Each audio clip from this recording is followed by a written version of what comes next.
بسم الله الرحمن الرحيم. السلام عليكم ورحمة الله وبركاته. أهلا ومرحبا بكم أحبتي متابعي قنوات شبكة الإعلام العراقي في كل مكان.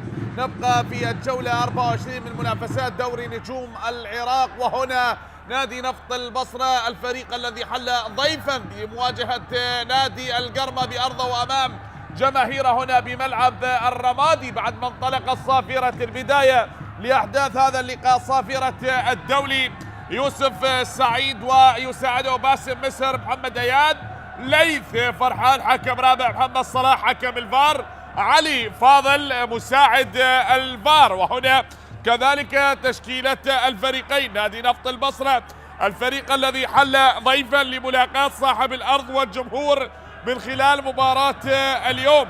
نعم، نفط البصرة الفريق الذي احتل المركز السابع عشر وعنده مباراة مؤجلة بآخر مباراة خسر من نادي الطلبة بهدفين دون رد، وكذلك نادي القرمة المنتعش بالانتصار الأخير على نادي الحدود بثلاثة أهداف دون رد. ومن خلال مباراة اليوم هنا تشكيلة المدرب سالم فيروس لكتيبة نفط البصرة بالحراسة حسام مهدي، بينما بخط الدفاع اللاعب توري جونيور كرار جمعة وحسين فلاح، حسن داخل، حسين عباس، جوزيف وصادق زامل، مصطفى هادي، اياد عبد فرحان واسماعيل اورو. بينما انتقال لتشكيلة المدرب احمد خلف بالحراسة محمد حميد، وكذلك بخط الدفاع جيفرسون باهيا، ريتشارد كاساغا، والان محي الدين محمود خضير. بخط الوسط شهاب رزاق، هيرنيلسون، كارمو ويوسف امارو، مؤمل عبد الرضا، محمود خليل، وعلاء الدين الدالي. تشكيلة نادي القرمة هيرنيلسون بعد ما انطلقت صافرة احداث المباراة لقمة هذا اللقاء ولحساب الجولة الثالثة، عفوا الجولة الرابعة والعشرين. ففي الجولة 23 هو تغلب على نادي الحدود والآخر خسر من نادي الطلبة. هناك عدة غيابات بصفوف الفريقين، أبرز غيابات نادي القرمة عن مباراة اليوم لكونه يلعب بأرضه وأمام جماهيره، غياب اللاعب حسن عاشور، محمد الباقر، منتظر عبد السادة بسبب الإصابة، لكن عودة اللاعب جون أوكلي لكتيبة صقور الغربية بعد ما انطلقت أحداث المباراة بصافرة الدولي يوسف سعيد التي تقود هذه المباراة. ولليوم الثالث الجولة الرابعة والعشرين تنطلق بنفس التوقيت مباراة القوى الجوية ونادي الكرخ انطلقت، وبعدها مباراة الطلبة ونوروز. كذلك انطلقت هذه الجولة بعد لعبة المباراة الأولى الزوراء وأربيل التي انتهت بأربعة أهداف لمصلحة نادي الزوراء، والميناء والنجف التي انتهت بالتعادل الإيجابي بهدف لمثله. زاخو تغلب على النفط بهدفين مقابل هدف. الكهرباء تعادل أمام كربلاء بهدف لمثله وبتصويبة هنا بعيدة. الشرطة هي تغلب على نفط ميسان بأربعة أهداف مقابل لا شيء. القاسم تغلب على الحدود بأربعة أهداف، عفوا بثلاثة أهداف مقابل هدفين. واليوم ثلاثة مباريات لختام الجولة 24، وبعدها سيكون التوقف الدولي لدوري نجوم العراق. بعد هذه الكرة لتعود هناك نقلة تلعب بوسط ملعب المباراة بتمريرة، عادت هناك من المدافع ريتشارد كاساغا، أعاد الكرة بمنتصف ملعب من شاب، تعود لنادي القرمة للكتيبة البرتغالية لصقور الغربية أمام فرسان البصرة. مصطفى هادي باللقطة الماضية شاب، تعود مرة أخرى بنقلة بمنتصف الملعب، وهنا تمريرة بالمناسبة في مباراة الذهاب التي لعبت هناك بالبصرة والتي انتهت بمصلحة نادي القرمة ب5 أهداف دون رد. مباراة الذهاب انتهت بخماسية لنادي القرمة وكأول لقاء جمع الفريقين في دوري نجوم العراق، وانتهى لمصلحة الفريق المجتهد، الفريق الذي دخل منافسات دوري نجوم العراق بقوة هذا الموسم بأول مواسمه في دوري نجوم العراق، ويقدم معطيات كبيرة وجميلة ورائعة من خلال مباريات دوري نجوم العراق. تعود الكرة عند اللاعب كازاغا، بهذه الكرة تعود بمنتصف الملعب. هناك نقلة مستمرة، مؤمل عبد الرضا وبتمريرة تأتي من يوسف أمورو. يوسف يحاول، شهاب رزاق أعاد الكرة، شهاب رزاق فرحان نجم الكبت الدولي رزاق فرحان بنقلة. هذا لعب للكرخ ولعب لنادي القوة الجوية، لعب لنادي الحسين. تعود مرة أخرى بمنتصف الملعب الكرة عند اللاعب باهية، جيفرسون باهية، ونقلة طويلة إلى خارج أرضية ملعب المباراة. كرة غادرت أرضية ملعب المباراة. الواضح هنا بالصورة باللقطة الماضية حسين عباس، يا حسين جانبية لمصلحة نفط البصرة. حضور جماهيري متواجد بملعب الرماتي والبحث عن أول الأهداف من خلال مباراة اليوم. فمن يحصد النقاط الثلاثة بهذه الليلة الجميلة، بهذه الليلة الرائعة، ومن خلال مباراة اليوم لمنافسات دوري نجوم العراق، بعد أن وصلت هناك عدت وتأتي راية من المساعد محمد اياد، راية المساعد الثاني لحكم المباراة محمد اياد، والخطأ لمصلحة اللاعب هذا هو توري جونيور. توري جونيور الأفريقي باللقطة الماضية. التقدم من توري واللاعب حسين عباس، وهنا بهذا المكان الخطأ كرار، ونعم يستغرب باللقطة الماضية الآن على التنفيذ وسقوط اللاعب كرار جمعة. حكم المباراة كان قريب على التنفيذ الآن محي الدين ويوسف سعيد حكم المباراة ومن يدير هذا اللقاء الحكم الدولي بكالوريوس تربية رياضية. ملعوبة الكرة هنا الارتقاء بالراس، عدت إلى خارج أرضية الملعب. اعتاد نادي القرمة على أهداف هذا اللاعب، نعم يوسف أمورو، هذا من النيتشر بأهدافه الجميلة والرائعة هذا الموسم عند قدومه لنادي القرمة، وأصبح برصيد 5 أهداف. وسجل في شباك القوة الجوية عندما لعب أولى مبارياته، وسجل في شباك نادي نوروز والحدود. بهذا الارتقاء وهذه الرأسية التي غادرت أرضية ملعب المباراة، رأسية اللاعب يوسف أمورو. شاهد مضت الكرة للأمام في تمريرة هناك لمصطفى هادي يحاول العبور. مصطفى اياد عبد فرحان عدى بالكرة، اياد من اياد عبد فرحان تعود الكرة لنفط البصرة، محاولة بصراوية نعم أن تأتي من جنوب العراق من بصرة الخير والعطاء، هنا بأحضان ملعب الرمادي بضيافة الرمادي.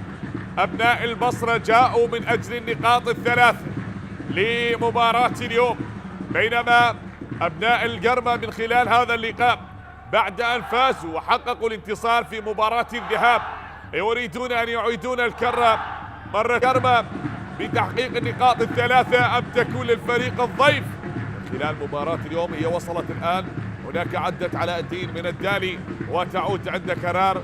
حسين فلاح يلعبها بنقلة من كابتن الفريق وتمرير حسين، لعب لنفط ميسان للقوة الجوية والنجف والميناء، واحد من العناصر الخبرة مع نادي نفط البصرة. حسين بتمريره اتجاه اللاعب توري، أو هناك عند اللاعب إسماعيل أورو، يترك الكرة تغادر أرضية ملعب المباراة. كابتن الفريق محمد حميد، محمد حميد لعب الكهرباء للشرطة للقوة الجوية، هذا هو نعم الواضح بالصورة. اللاعب ريتشارد الأوغندي من اللقطة الماضية كان الإبعاد، وهنا اياد عبد فرحان على التنفيذ. الركنية لنفط البصرة، اياد عبد فرحان، نوروز والميناء وساخو، وعلى التنفيذ الآن عودة لنفط البصرة. غادرت أرضية ملعب المباراة يا اياد عبد فرحان، ضاعت الكرة إلى خارج أرضية ملعب المباراة.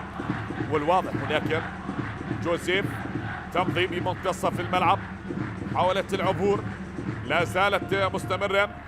التقدم ممكن أن يكون بهدف أول في المباراة، وهل يكون لمصلحة نادي نفط البصرة. هذه نقلة تعود من مؤمل عبد الرضا باتجاه هناك اللاعب محمود ضير أو محمود خليل عفوا. وصلت لي شاهد بهذا العبور وهذه التسديدة يا مؤمل. سدد بقوة لكنها مرت بأعجوبة من فوق العارضة. وشاهدنا حسرة للمدرب أحمد خلف. نعم، عاد الفريق من مباراة الكهرباء بأولى مبارياته تعادل، وكذلك اليوم نادي القرمة هو يحتل المركز الخامس بعد هذه الكرة التي مضت. هناك عدت وبتمريرة تصل من جديد بمنتصف الملعب عند اللاعب كرار جمعة. توغل وأعاد الكرة كرار لحسين فلاح. من حسين طويل الكرة للأمام بوسط الملعب. مصطفى يحاول بينما هناك خطأ. تدخل مع اللاعب باللقطة الماضية لمصطفى. سلامة لمصطفى هادي بعد هذا التدخل بالكرة الماضية. سلامة اللاعب مصطفى. مصطفى أيضا لعب للميناء والبحري الحدود ونفط ميسان. تترك الآن عند اللاعب أياد عبد فرحان. أياد هو على التنفيذ. أياد عبد فرحان بهذا المكان. هل ينجح أبناء البصرة؟ من حسين فلاح تترك لأياد عبد فرحان وبالراس يأتي الإبعاد. تتخلص نعم براسية وتراجع اللاعب يوسف. تراجع على الخلف يوسف أمورا. يوسف هو من تراجع وابعد تلك الكرة إلى ركنية الآن لمصلحة نادي نفط البصرة. مرة أخرى أياد عبد فرحان على التنفيذ. يلعبها من أياد والكرة إلى خارج أرضية ملعب المباراة. أغلب المحاولات هي تهدر. حتى الآن تقدم لنفط البصرة بالوصول لمرمى نادي القرمة من أجل تحقيق أول أهداف اللقاء، من أجل تسجيل أول أهداف المباراة. نشاهد حمدتين نترقب فهل ينجح أبناء البصرة ليفتتحوا التسجيل. حسين فلاح يلعبها تعود اياد لحسين. من حسين عادت مرة أخرى. هناك نقلة انقطعت. شهاب رزاق بتمريرة طويلة تصل عند كرار. كرار جمعة عاد الكرة لحسام مهدي. حسام مهدي بنقلة طويلة من حسام مهدي وللأمام. ضاعت تلك الكرة بعيدة على اللاعب مصطفى يا حسام. تعود عند الحارس محمد حميد. من محمد حميد نقلة يا محمد حميد. ووصلت هنا من محمد لمحمود الخضير. لعب للحدود محمود. عادت لباهية جيفرسون. باهية مر بالكرة محمود الخضير وبنقلة الله جميلة من الدالي. وصلت يا الدالي لمؤمل وتعود مرة أخرى حسين فلاح. هذه الكرة بالكرار جمعة ونقلة وصلت إلى الأمام وغادرت أرضية ملعب المباراة.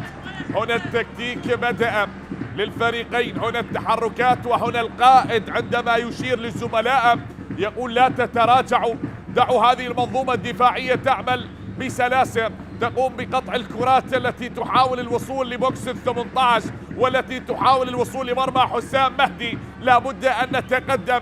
نعم لا نعطي تلك الثغرات التي تحدث بالمناطق الدفاعية، لكن بهذه المحاولة التي عدت الآن من صقور الغربية. الله الله الله الله، بتسديدة رائعة جميلة والأجمل حسام مهدي تألق وأنقذ مرمى نفط البصرة من تسديدة العقيد السوري علاء الدين الدالي. نظرات لأحمد خلف غير مقتنع حتى الآن. أحمد خلف غير راضي، يبحث عن هدف فهو يلعب بأرضه وأمام جماهيره.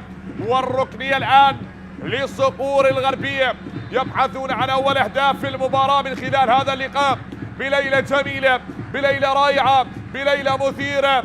وحضر الجميع هنا كي يشاهد ويساند ويستمتع في المباراة. هناك من يتابع نعم وينتظر متى ستأتي الأهداف. لكل مدرب تكتيك الخاص وضع في الشوط الأول لهذه المباراة. عدت الكرة ملعوبة وبالراس كرار أبعتها مرة أخرى. ركنية تعود لمصلحة نادي القرمة. مصطفى هادي والكلام مع الكابتن يوسف سعيد. يوسف سعيد مصطفى هادي. هذا واحد من اللاعبين المميزين مع نادي نفط البصرة هذا الموسم. أيضا كان رفقة زميله أحمد سعيد اللاعب اللي أيضا مثل نادي نفط البصرة في الموسم الماضي، وحتى المرحلة الأولى كان يشكل ثنائي كبير عندما يلعبون سوية، لكن على ما يبدو اللاعب أحمد سعيد غادر صفوف الفريق وأيضا انتقل لنادي الناصرية هناك في الدوري الممتاز. وهذه كرة تلعب الآن وإلى خارج أرضية ملعب المباراة. ضاعت هناك الكرة، غادرت أرضية ملعب المباراة. اللاعب الخبرة بعد تسديدة محمود خليل، اللاعب اللي يمثل نادي الطلبة والكهرباء النفط الكرخ الصناعة اللقطة الماضية. نشاهد نتابع أحبتي. بدأت الركنيات تتكرر لمصلحة نادي القرمة، وهل ينجح صقور الغربية بتسجيل أول أهداف المباراة؟ هل يكرمون الضيف بهدف أول؟ نعم، بمدينة الكرماء، مدينة الكرم، مدينة الإباء، هذه المدينة الجميلة، المدينة العريقة بجميع أطيافها، بأهلها، بناسها، بشموخها. وتعود الكرة هنا بملعب الرمادي، تعود الكرة مرة أخرى، ولقاء ما بين الأحبة في مباراة جميلة بليلة رائعة بهذا الملعب وسط هذا الحضور الجميل، هذا الحضور الجماهيري الرائع. وصلت الكرة الآن بنقلة تمضي لتعود مرة أخرى. شاهد بمنتصف ملعب المباراة، وكرة هناك بالراس تأتي بنقلة، وصلت وللأمام، هي تعود من اللاعب هيرنلسون، عدت من كارمو، هيرنلسون كارمو، وتعود بمنتصف الملعب جيفرسون. أم هنا عند البرازيلي أعاد الكرة عند اللاعب ريشارد لمصلحة الكتيبة البرتغالية. تعود مرة أخرى لصقور الغربية بنقلة من شهاب، يحاول بتمريره، مضت عند اللاعب مؤمل عبد الرضا. مؤمل يحاول، هل يسدد؟ لكنها طالت يا مؤمل إلى خارج أرضية ملعب المباراة.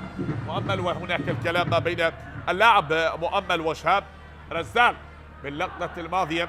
نظرت لي الكابتن أحمد خلف ودرب الطلبة القوى الجوية نفط ميسان، واحد من الأسماء الرائعة، واحد من المدربين الكبار، أيضا درب نجم، اسم كبير الكابتن أحمد خلف. وآخر محطة تدريبية كانت مع نادي هوك، وأيضا قدم مستويات رائعة الموسم الماضي مع نادي هوك.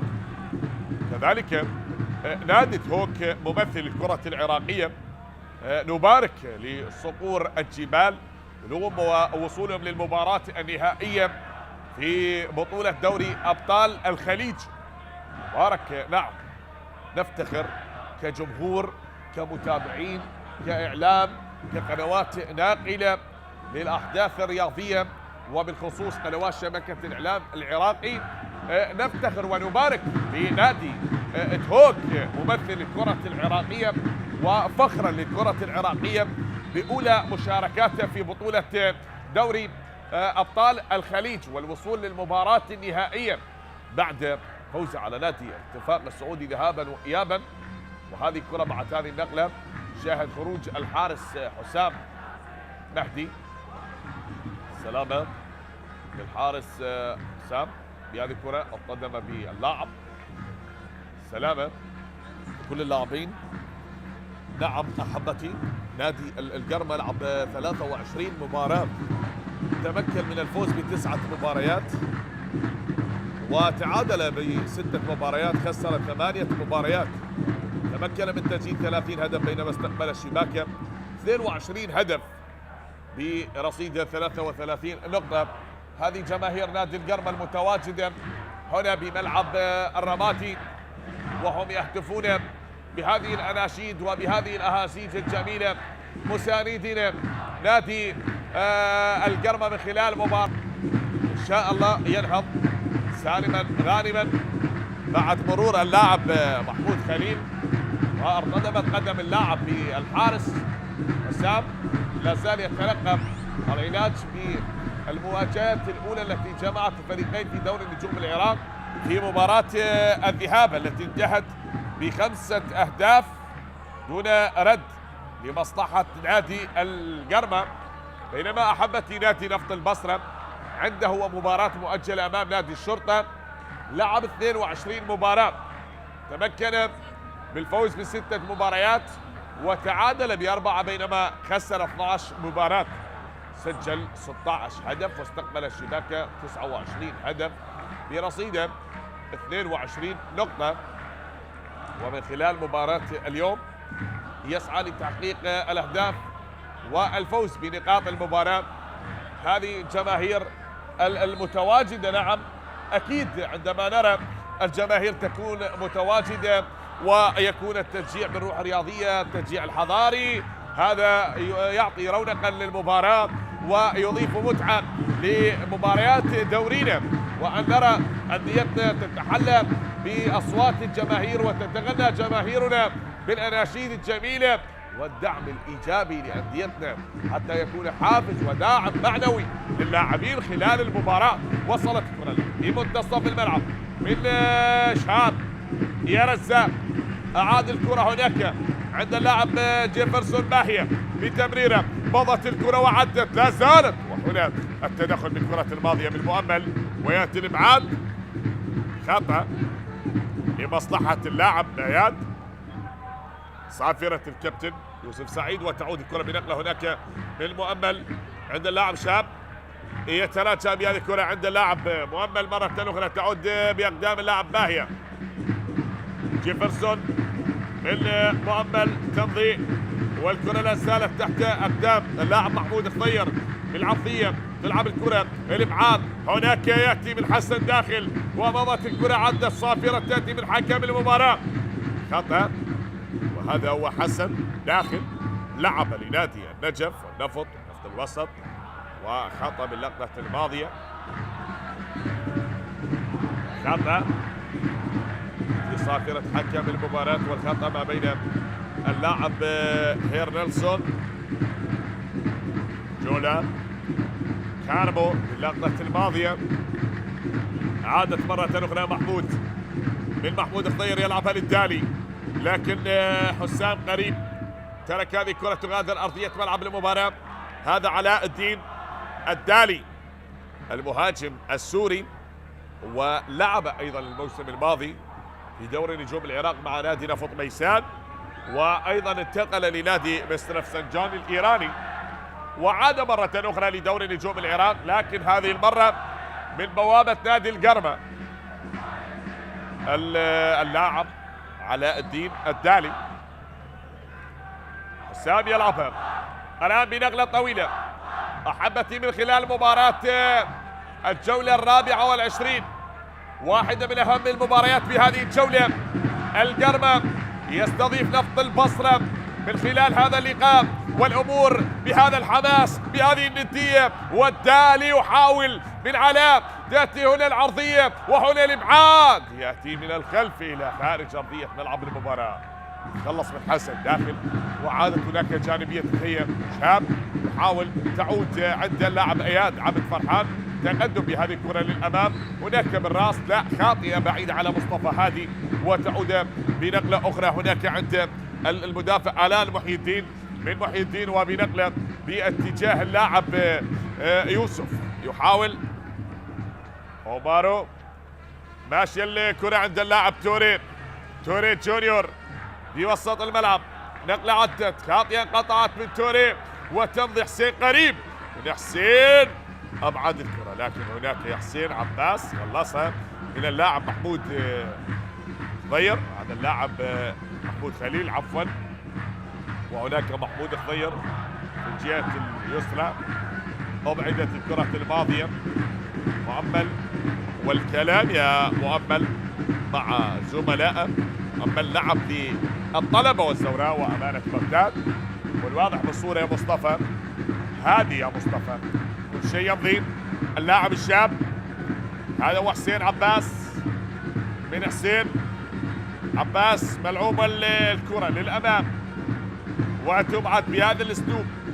أكثر الكرات أحبتي حتى الآن تهدر وتغادر أرضية ملعب المباراة، لن نشاهد بتلك الكرات التي تخطر والتي كادت أن تكون في الشباك حتى الآن، لا لنفط البصرة ولا لنادي القرمة. ضاعت إلى خارج أرضية ملعب المباراة. محمود خليل، جانبية ملعوبة من حسين، فلاح لحسن، حسن لحسين، من حسن داخل، ملعوبة الكرة، هي داخل البوكس، هي بهذه التسديدة ولكنها بعيدة يا مصطفى. ضاعت. مصطفى يشير لزملائه كان يقول مرروها بعد بهذه الطريقة، ربما بواحدة أو اثنين وأصل بها للشباك وأسجل هدف، لكن بعد أن ضاعت هذه الكرة لتعود مرة أخرى. شاهد بوسط الملعب عند اللاعب محمود، من محمود الخضير، نقلة هناك عدت عند الدالي، كرار جمعة قريب، كرار بهذا التدخل كرار ارتكب خطأ وبطاقة صفراء. شر من حكم المباراة وخطأ على اللاعب كرار، خطأ على اللاعب كرار بهذا التدخل المتهور من اللاعب كرار. لا، احذر يا كرار من ارتكاب الأخطاء. الكرة ذهبت بعيدة عن اللاعب يا كرار، والدخول كان على قدم اللاعب باللقطة الماضية، وبالآخر جاءت البطاقة الصفراء بحق اللاعب المدافع كرار جمعة. فلا نريد أن نشاهد البطاقات الملونة تكثر بهذا اللقاء. أحبتي لابد أن يستمر العطاء في المباراة من أجل الهدف الأول، أو من أجل أن يكون أول أهداف المباراة بهذه السهرة الجميلة، بهذه الليلة الجميلة هنا بملعب الرمادي. فهل يكون للفريق الضيف لنفط البصرة، لفرسان البصرة، أو يكون لصقور الغربية الثابتة؟ الكرة ملعوبة هنا بتصويب، بعدت الكرة إلى الآن، نقلة وتعود لمرة أخرى مستمرة من اياد عبد فرحان، يلعبها فرحان هناك للأمام، اياد وتعود مرة أخرى محمود، يلعب هذه الكرة من محمود وتعود هناك بنقلة ريشارد الآن محي الدين، قدم الكرة هناك والمرور من الجهة اليمنى، يحاول العبور، تأتي العرضية وإلى خارج أرضية ملعب المباراة. ضاعت يا محمود خليل، غادرت أرضية ملعب المباراة. الركنية الآن لمصلحة نادي القرمة بالدقيقة 29، مؤمل هو على التنفيذ، الكرة ملعوبة ثابتة والارتقاء هنا بالراس، تتخلص يبعد، يأتي من جوزيف، أبعد الكرة هناك المرور عند اللاعب مصطفى، يحاول يستعيد الكرة لكنها ضاعت إلى خارج أرضية الملعب يا اياد، وتعود مرة أخرى تلعب من آلال محي الدين والكرة إلى خارج أرضية الملعب. لا، مرت الكرة طويلة هناك، نعم، بعد أن غادرت أرضية ملعب المباراة.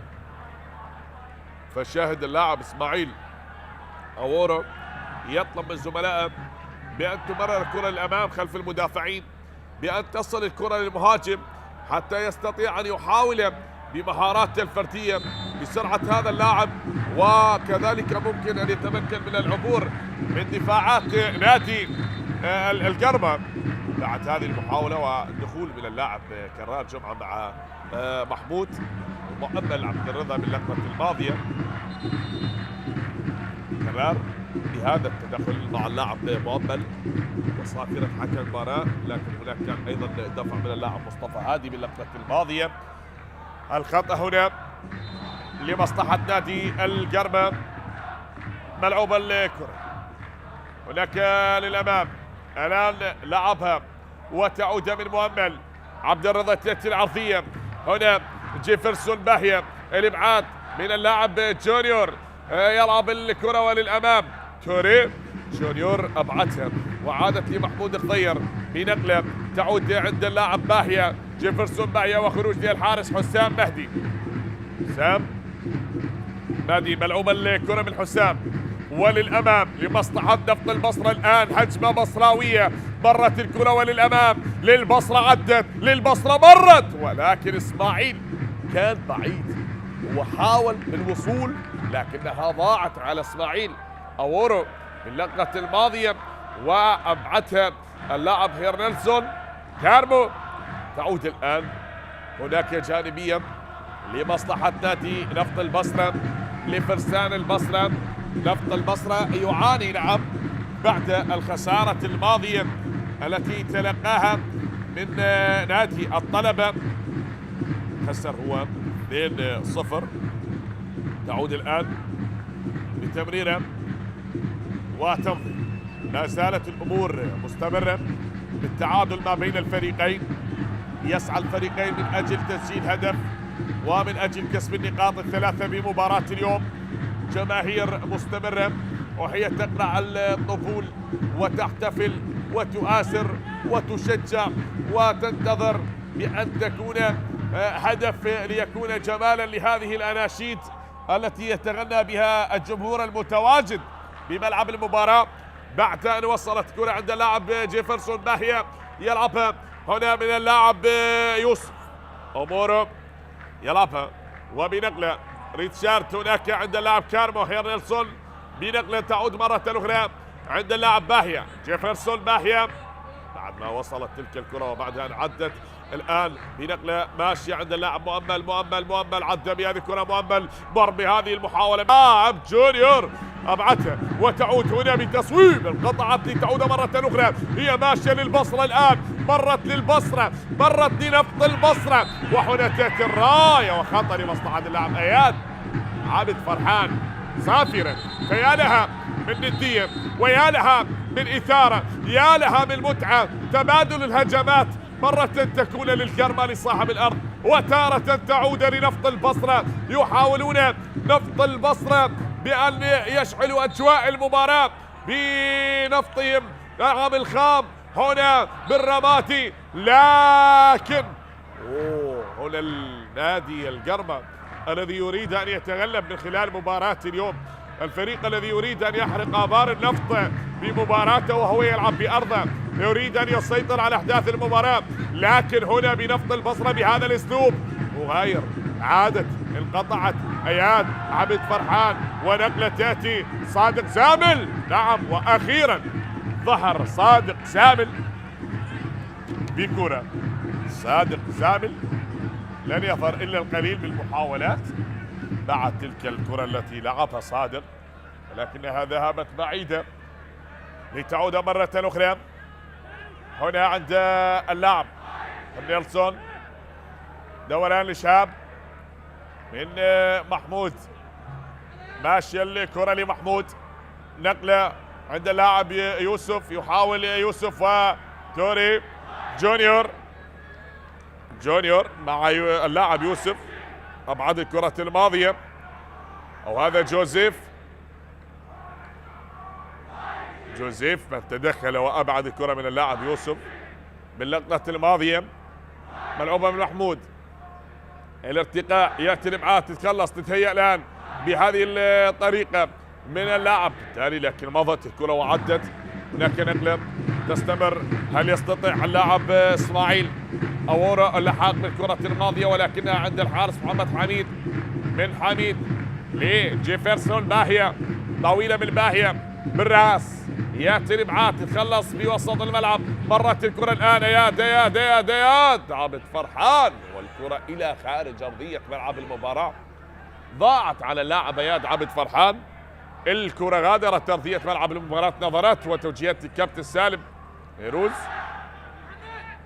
هو خلف المدرب الكرواتي لتعود مرة أخرى. ناليتش الذي ترك نفط البصرة بالتراضي ومستمر نفط البصرة مع المدرب الكابتن سالم نيروز. هذه بعدها مضت، هناك الكرة وعدت إلى خارج أرضية الملعب. يوسف أومارو بدأ استغرب باعتراضه هناك بعد الخطأ. سلامة اللاعب، سلامة جوزيف يطمئن على زميله بعد التصادم بالرؤوس ما بين اللاعب يوسف أومارو وكذلك اللاعب توري جونيور اللقطة الماضية. سلامة للاعب جونيور. ماذا هناك؟ لا زال جونيور استقبل على أرضية ملعب المباراة الكابتن أحمد خلف.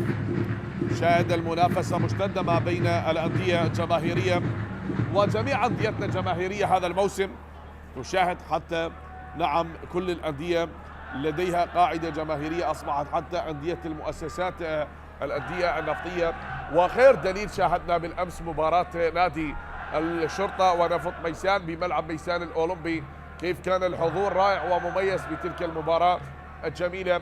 وأيضا في مباراة نادي القاسم والحدود، مباراة الكهرباء وكربلاء، جماهير متواجدة بكل الملاعب تأتي من أجل أن تستأنس وأن تشاهد مباريات دوري نجوم العراق لهذا الموسم، بموسم 24-25. السلامة هي اللاعب جونيور لا زال ساقطا على أرضية ملعب المباراة يتلقى العلاج لينهض مشافى إن شاء الله. نادي القرمة هو فاز ب9 مباريات ويبحث عن انتصاره العاشر قبل التوقف لدوري نجوم العراق. نعم حقق الفوز في مباراته على نادي الحدود 3-1، وتغلب على نادي نفط البصرة 5-0، تغلب على نادي القاسم 1-0، وكذلك تغلب على نادي نوروز 3-1، على نادي النجف 1-0، على الميناء 2-0، على القوة الجوية 2-1، وكذلك على نادي نوروز أيضا 2-0، وعلى الحدود 3-0. هذه المباريات التي فاز بها نادي القرمة. نشاهد ونتابع أحبتي حتى هذه اللحظات، والتعادل مستمر ما بين القرمة ونفط البصرة. مضت تلك الكرة الآن محي الدين يلعبها الآن بنقلة ملعوبة الكرة من الآن محي الدين، والإبعاد يأتي بمنتصف الملعب. صادق سامي يلعب الكرة هناك باتجاه اللاعب إسماعيل، تعود هناك صافرة وراية المساعد والتسلل بالكرة الماضية. هذا إسماعيل أورو شاهد كان متسلل باللقطة الماضية، هذه الإعادة وقرار سليم من المساعد باسم مصر باللقطة الماضية. متابعة جيدة كانت من المساعد الأول، حيث كان اللاعب متراجع ومن ثم تقدم، لكن القرار كان بالمرصاد. هذا كارمو نيلسون وكابتن الفريق حسين فلاح. حسين هو يلعب هذه الكرة الجانبية من حسين كابتن الفريق. ملعوبة الكرة هناك عند مصطفى، عدت الكرة الآن بنقلة جميلة وبتمريرة لا زالت مستمرة لصادق زامل، لكن انقطعت من صادق ومرت الآن هجوم لمصلحة نادي القرمة، عدت للصقور الغربية ومحاولة ممكن أن تكون بهذه الهجمة المرتدة لمصلحة الصقور. هل تصل؟ لا لن تصل، بل يتدخل جوزيف ليفشل هجمات نادي القرمة بالكرة الماضية. قطع الطريق وعادت بمنتصف الملعب مرة أخرى هي لتمضي بمصلحة نادي القرمة من جديد بمحاولة عدت. هنا تأتي العرضية ومرة أخرى يتدخل لإبعادها حسن داخل بنقلة تأتي بالرأس، والإبعاد من اللاعب كرار جمعة بوسط الملعب. عدت لآيات عبد فرحان يلعبها يوكل طويلة على إسماعيل، طويلة على إسماعيل. محمد حميد عاد الكرة للاعب ريتشارد. بهذه اللقطة تعود مرة أخرى عند اللاعب جيفرسون باهية، من باهية محمود خليل لخليل، تعود يا محمود.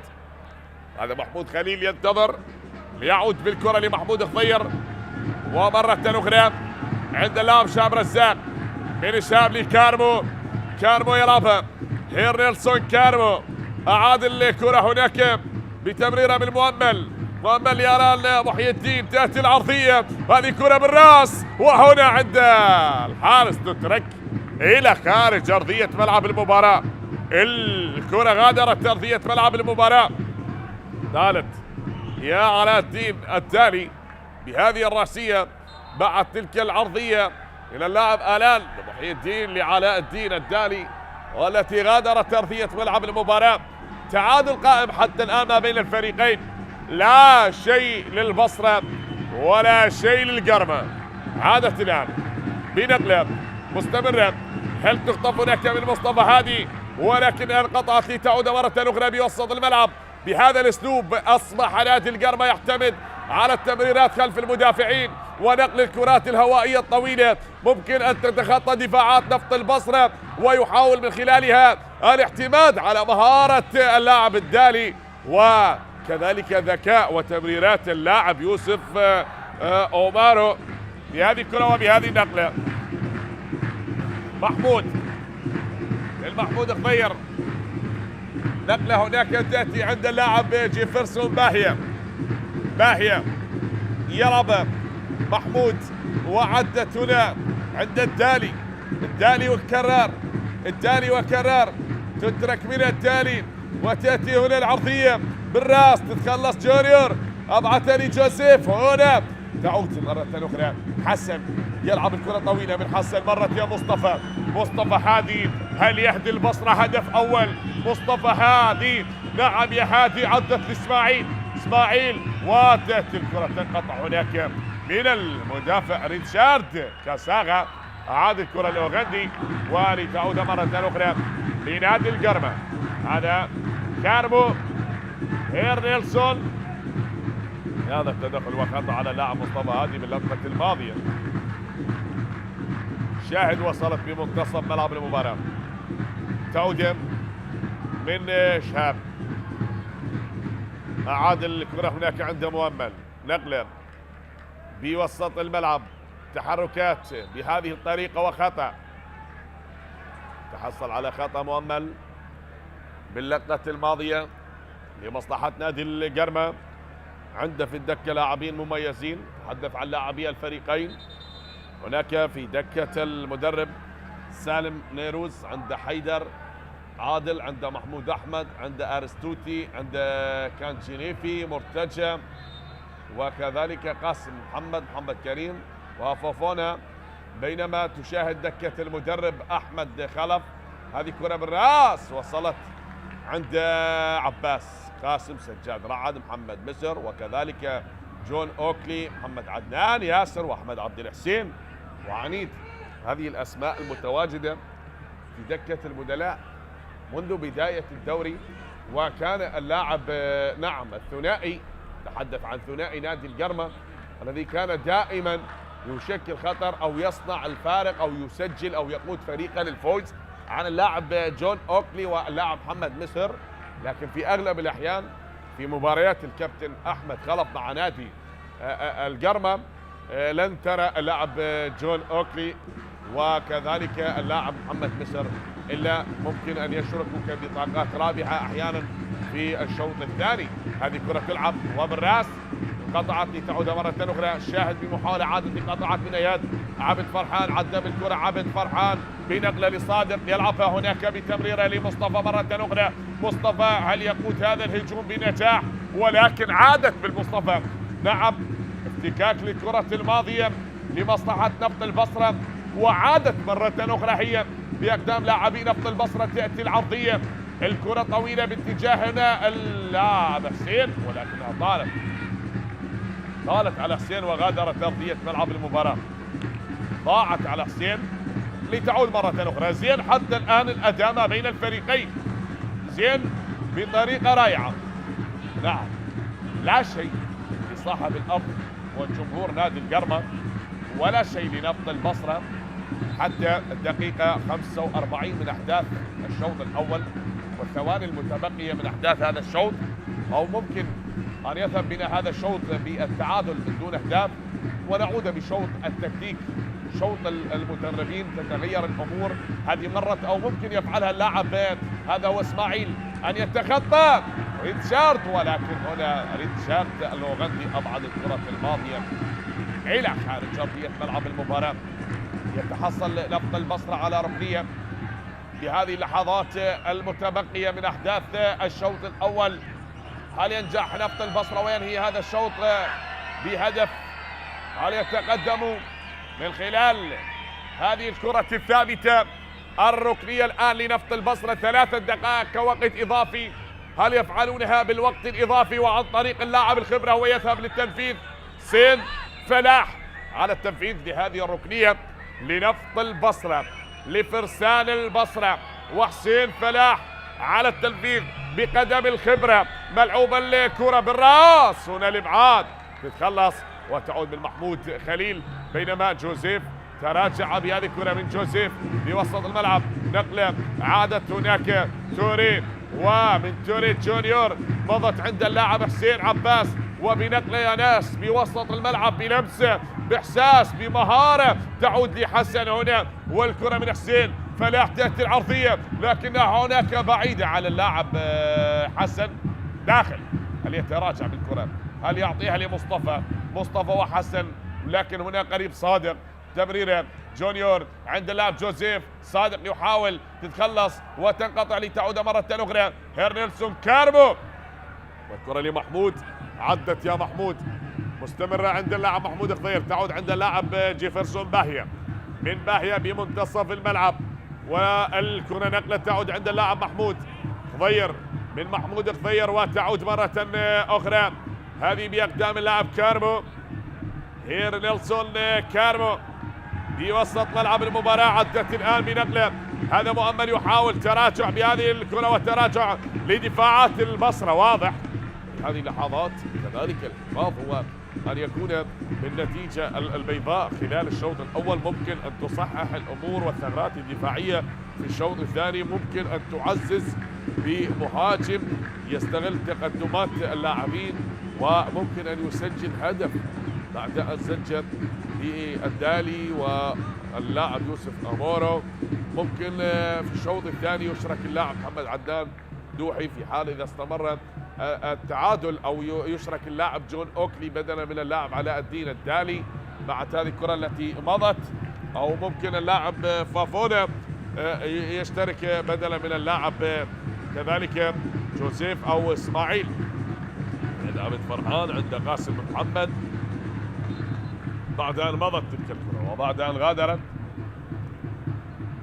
عدت الكرة لتعود في منتصف الملعب، كل شيء مستمر والتعادل قائم ما بين الفريقين. نفط البصرة والقرمة بأداء جميل متبادل بالهجمات باللمسات بالمهارة بالمحاولات. وهنا جاءت صافرة حكم المباراة الدولي يوسف سعيد تعلن عن نهاية أحداث الشوط الأول أحبتي بالتعادل سلبا من دون أهداف. إن شاء الله سنعود ونكمل أحداث الشوط الثاني، لكن أحبتي بعد الاستراحة القصيرة ما بين الشوطين.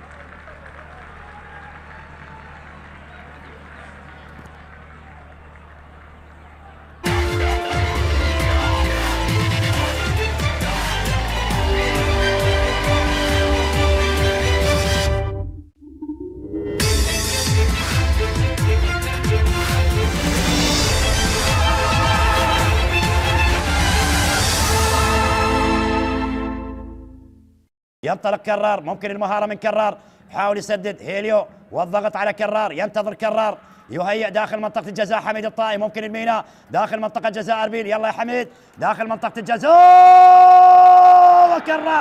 كرار جعفر يفعلها ويسجل، كرار جعفر يفعلها ويسجل الميناء. السفانة بهدف قاتل في مرمى أربيل، السفانة بهدف قاتل في مرمى أربيل.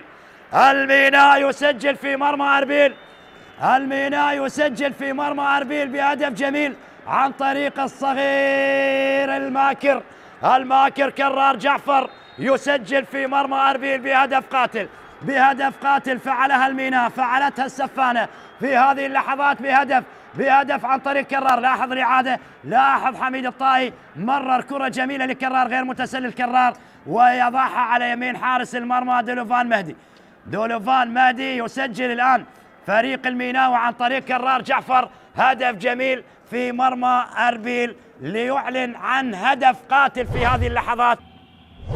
تلعب عالية، لفة ممتازة في منطقة الجزاء، متابعة، الله، جول للكناري، جول للكرخ، وجعفر وسط الأمطار يسبح في استاد الكرخ، يسبح في استاد الساحر. أحمد راضي وجعفر عبيس يطوف يغوص يحاول يسجل، وكور يحيي كرة ذاهبة إلى خارج أرضية الملعب، ولكنهم الكرخ، ولكنهم الكناري، ولكنهم في وجع عطائهم. تجد الشباب حاضرة. هذه كرة من يونس غني أرسلت عدلت من دون اوفسايد، الأولى لعبت، الثانية وصلت، والمحاولة في الجول.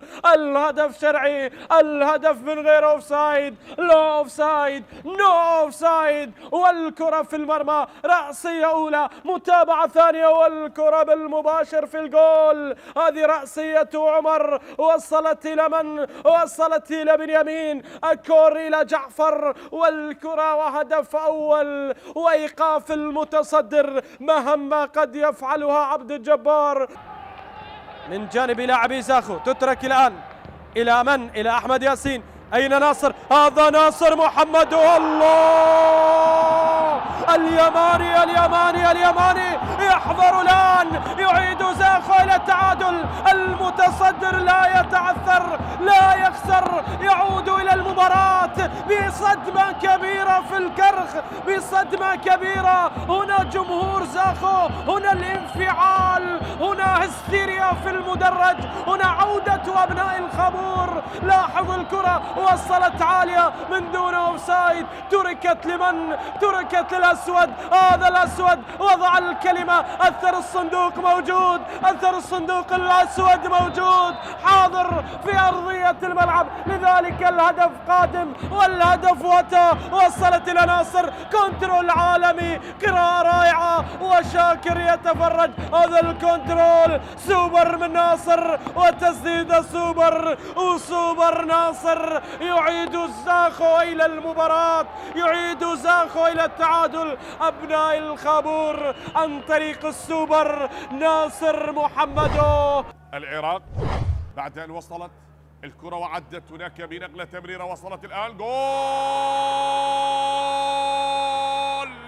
هذا هو التقدم، وهذا هو الهدف الأول. انتظروا كثيرا، ومنتظر عادل الذي لا يطيق الانتظار جاء بهدف للكهرباء، وعادت الكهرباء لتشعل أجواء المباراة، لتضيء المباراة وملعب المباراة بهدف من الشقيق الأصغر إلى الشقيق الأكبر. هناك الأسيست كان من عباس عادل لأحمد عايد، شاهد عايد لمنتظر عادل، والهدف الأول الصناعة من أبناء عادل لأحمد عايد، ومنتظر عادل وضعها في المرمى. أعطني اللقطة الأولى من عباس عادل لأحمد عايد، وصلت لأقدام منتظر عادل ليسجل ويعلن عن أول أهداف المباراة لنادي الكهرباء بهدف أول. نعم، بالهدف الأول بسرعة البرق أضعها ووسكنها الشباك. الدفاع للحفاظ على نتيجة المباراة. هذه كرة بالراس تتخلص وتعود هناك بنقلة مضت بوسط ملعب المباراة عند اللاعب وولغا رونالد بهذه الكرة لتعود هناك بنقلة، لا بتصويبة مضت ممكن التعادل، جول!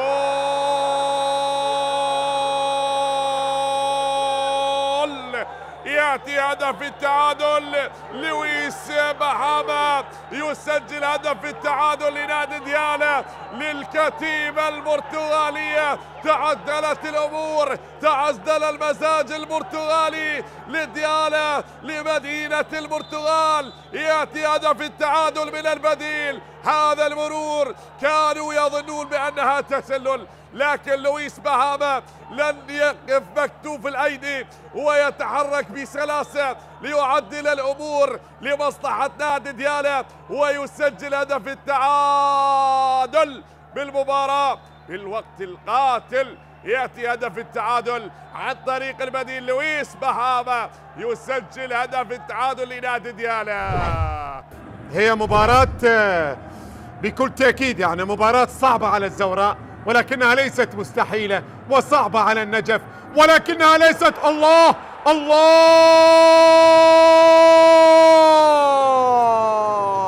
ليست مستحيلة، ليست مستحيلة على الزوراء، ليست مستحيلة على النوارس. جول!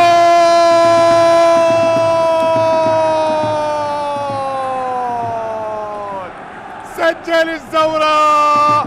إنها أيام العودة يا زعيم، إنها أيام العودة. العودة يا زعيم العودة والحنين إلى الماضي أمر حتمي، أمر حتمي. عودة الزعامة، عودة الزعامة، عودة السيادة يا سادة.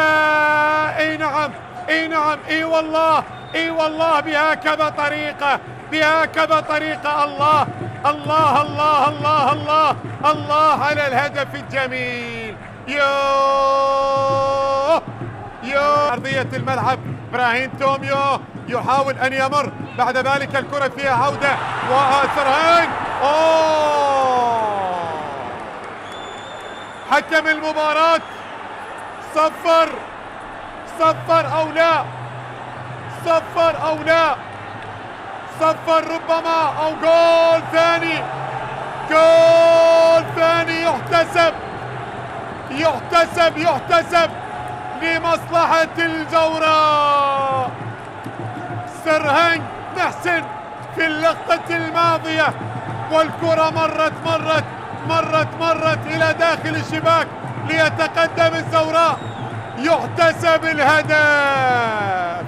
اللاعب والعودة لحارس المرمى، وبعد ذلك حارس المرمى اللي كان يعني يحاول ابعاد الكرة.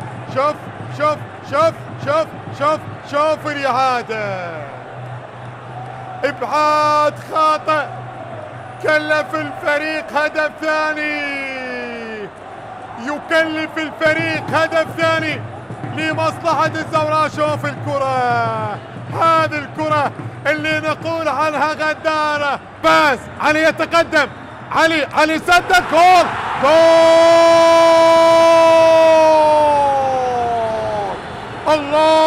الله، سجل سجل سجل سجل النجف، سجل النجف. قوية في قلب المرمى، قوية في قلب المرمى، قوية في وسط المرمى. كرة ملعوبة لشريف، عالية الكرة ترسل للأمام والضربة الرأسية والمحاولة مستمرة. الله،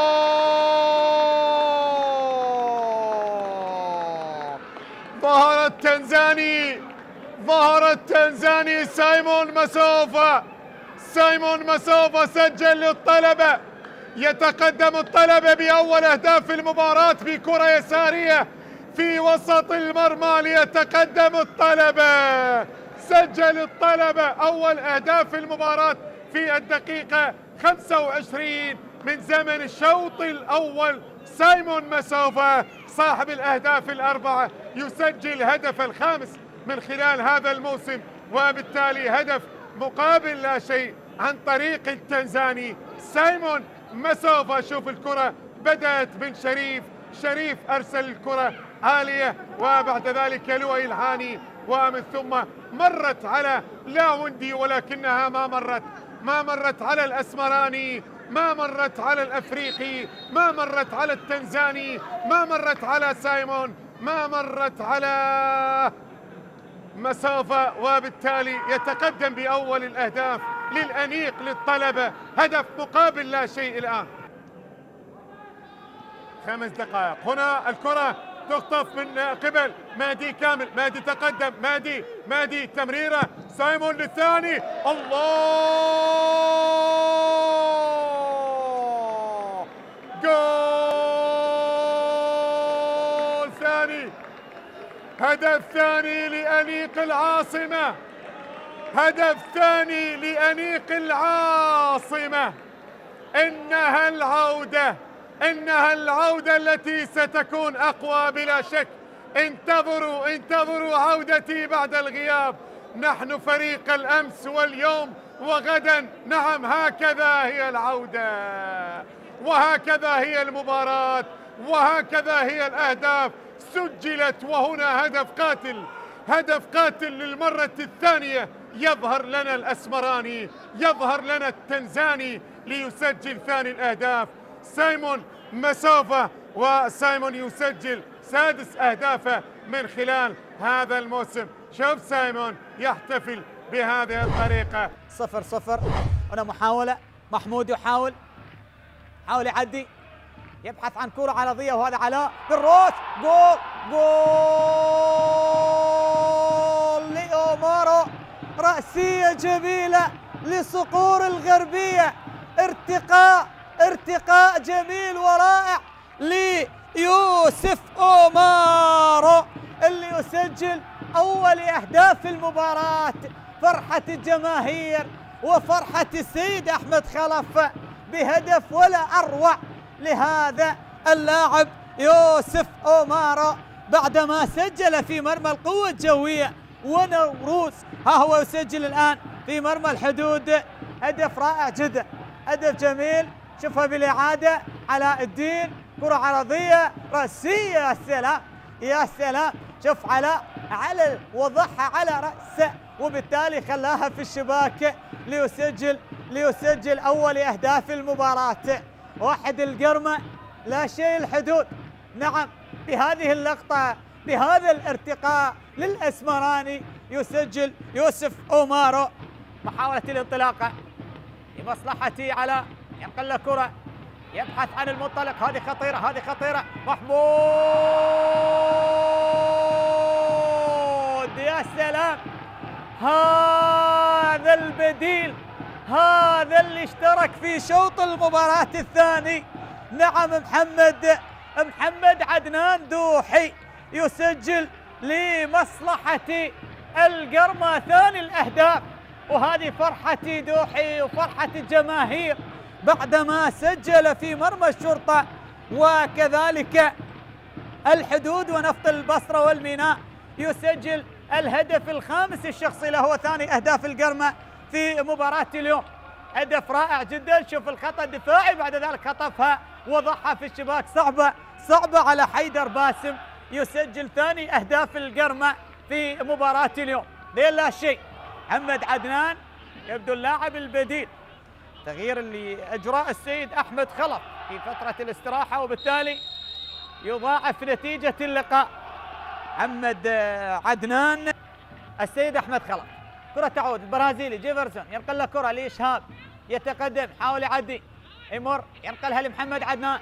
دوحي ممكن كرة عرضية، هذه خطيرة بالروس، يا سلام. الله الله الله يا أومارو، رأسية لا تصد ولا ترد، يضاعف من خلالها نتيجة المباراة. الله على هذا الهدف. وهذه جماهير القرمة، هذه جماهير صقور الغربية سعيدة مع هذه الدبكة الأفريقية في ملعب الراحل أحمد راضي. نعم، سعداء والكل سعيد، عشاق القرمة في هذه اللحظات. نعم، 3 أهداف. أومارو يتألق ويضاعف نتيجة اللقاء بهذه.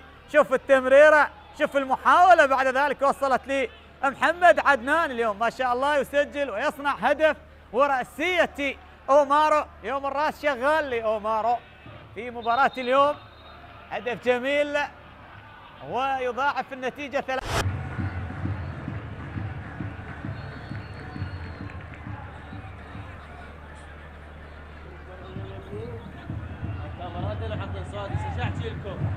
شحتي لكم وتفهموني.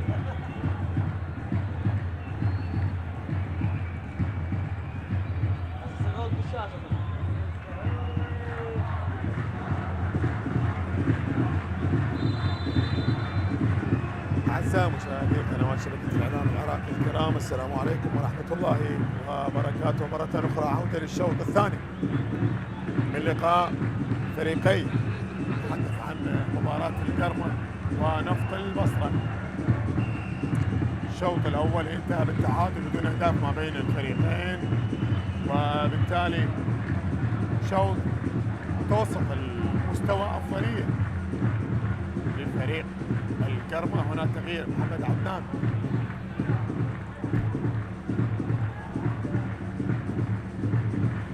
كذلك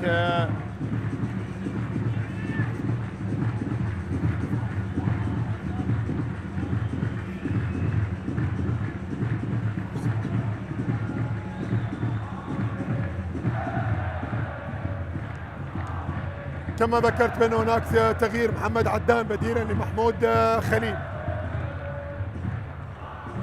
الشوط الثاني نتمنى أن يرتقي لمستوى مطلوب، وبالتالي نتمنى أن تكون الأمور أفضل من خلال الشوط الثاني. كرة ملعوبة الآن فيها عودة، لاعب ريتشارد، تمرير الكرة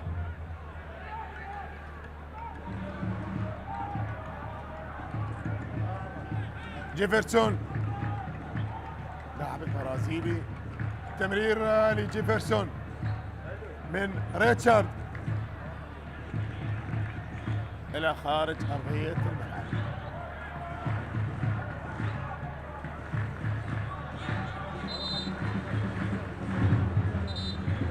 كرة إلى رمية تماس، وهنا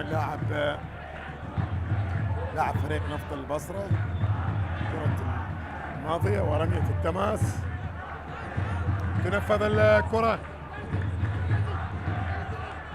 هنا صادق جامل، كرة إلى رمية التماس، كان اللاعب حسين عباس على تنفيذ رمية التماس، هنا لاعب حميد توري،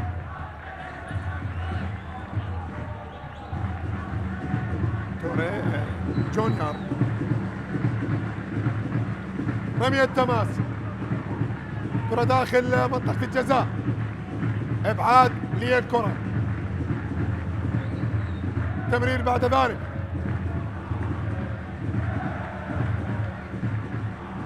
وصلت الكرة في الوسط. هل يبقى التعادل مستمرا ما بين الفريقين؟ ننتظر ونتابع. كرة طالت إلى خارج أرضية الملعب، لاعب آلان محي،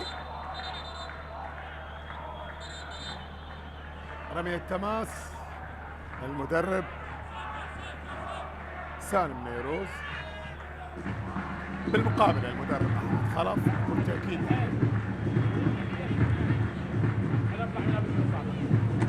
هنا حسين عباس، رمية تماس، الكرة بعد ذلك تبقى المحاولة،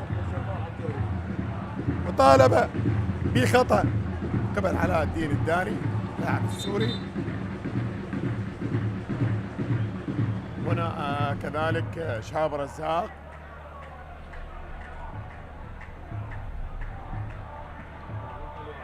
يوسف سعيد حكم المباراة، حكم دولي بكالوريوس تربية رياضية.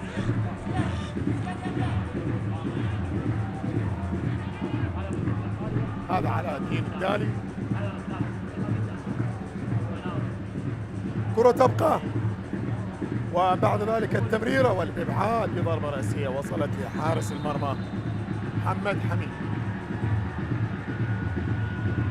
كرة وصلت لمحمد حميد وصافرة كذلك فيها خطأ وفيها بطاقة صفراء، بطاقة صفراء إذن لمصطفى هادي.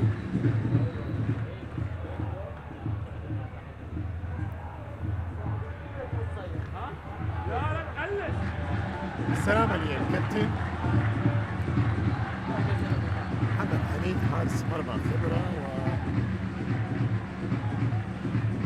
وحارس الذي مثل المنتخبات الوطنية العراقية سابقا، ومثل كذلك الكهرباء، الشرطة، القوة الجوية.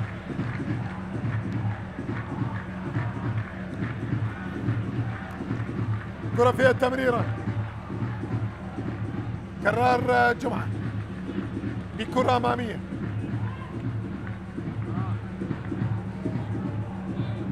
في الوسط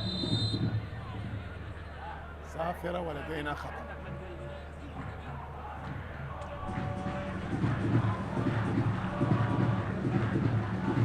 تمريرة الآن،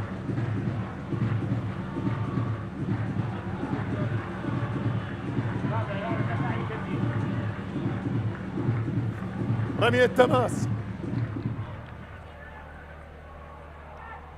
حسين فلاح، هنا حسين فلاح المدافع،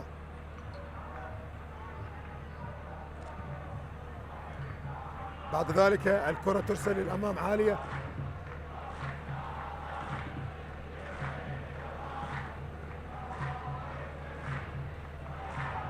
هنا المدافع البرازيلي جيفرسون. هم ليش يجون هنا؟ التمرين الصحيح. بس اوروبا هذا اشوف كل اللعبات بالصفحه.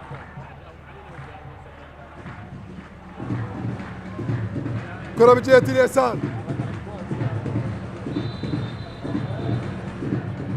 صافرة، ولدينا خطأ لمحمد عدنان اللاعب البديل من خلال الشوط الثاني.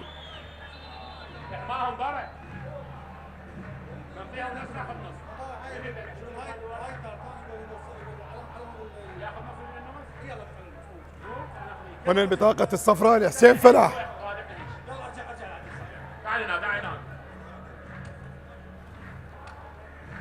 رمية التماس، الكرة تنفذ الآن.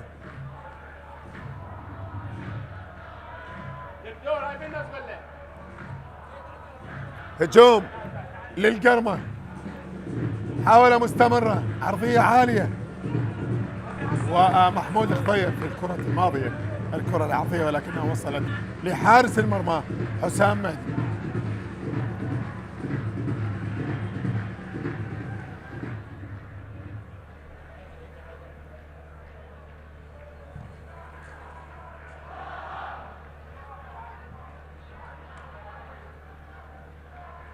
كرة ملعوبة في وسط الملعب،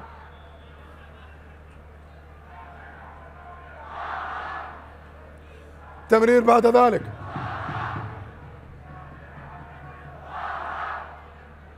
جيفرسون،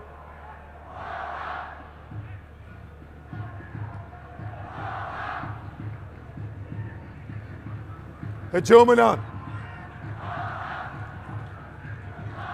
أمامية الكرة وبعد ذلك الإبعاد من قبل حميد توريه.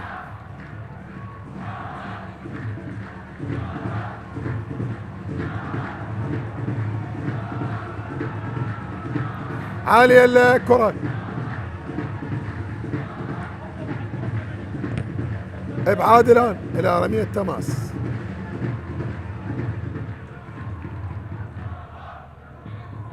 هنا اللاعب حسين عباس، ورمية تماس الآن.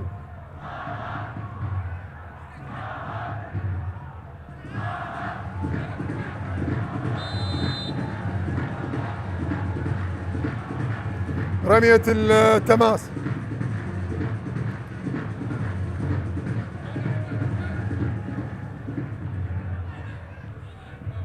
هنا اللاعب الخبرة كذلك حسن داخل.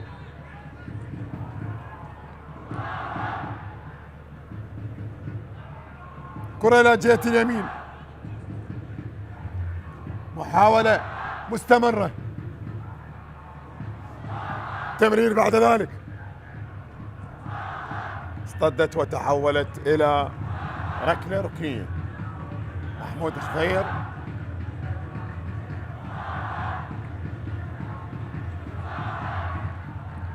هنا حسين فلاح، كرة الماضية وبالتالي مرت إلى ركلة ركنية. اياد عبد فرحان، تنفذ عالية، ومحمد حميد أبعد الكرة الماضية، إبعاد للكرة.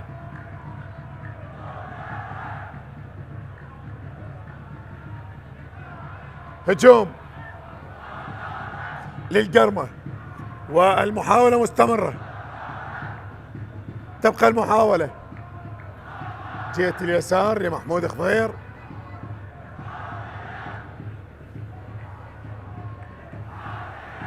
كرة في الوسط،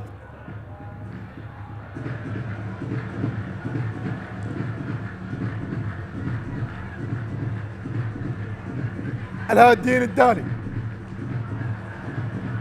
محاولة مستمرة عالية الكرة ومرت على لاعب يوسف أومارو وكذلك محمد عدنان. يوسف أومارو من النيجر، هذا يوسف أومارو،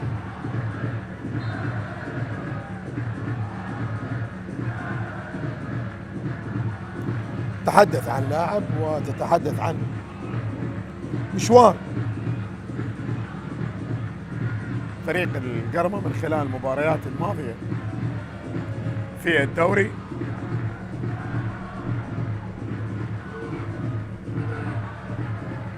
كرة فيها عودة إلى خارج أرضية الملعب. هنا مصطفى هادي،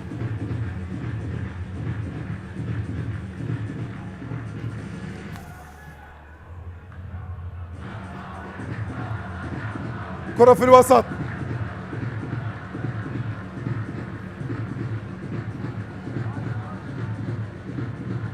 أمامية الكرة. كل يعلم بأنه هداف نفط البصرة، لاعب إسماعيل أورو، لاعب التوغولي. رمية تماس، الكرة تنفذ، وصلت لحارس المرمى حسام مهدي.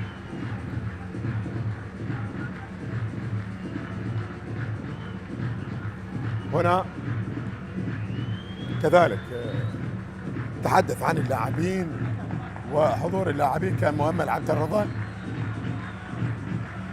واحد من الأسماء التي يعتمد عليها المدرب، هدف واحد هذا الموسم على فريق الميناء.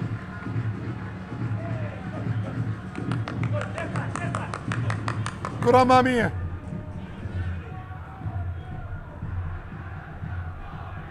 كرة إلى جهة اليمين، المحاولة مستمرة، هجوم الآن.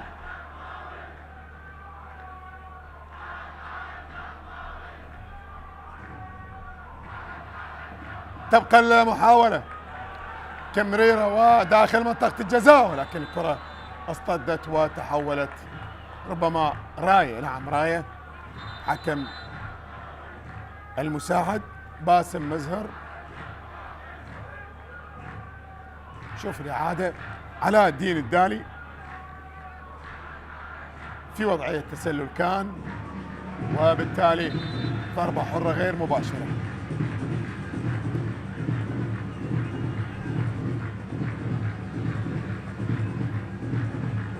غيابات فريق القرمة: حسن عاشور الإصابة، محمد الباقر، ومنتظر عبد الأمير كذلك.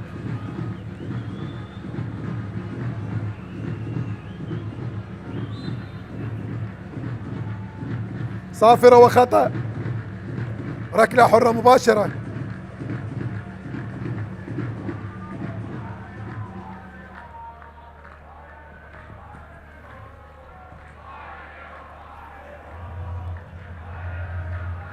كرة ملعوبة الآن، تمرير الكرة، بعد ذلك تبقى المحاولة، ولدينا صافرة وخطأ. هذا كرار جمعة المدافع. شوف الإعادة، وبالتالي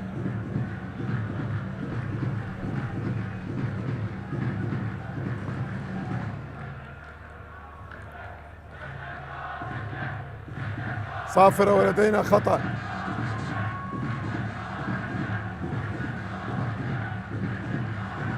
خطأ الآن،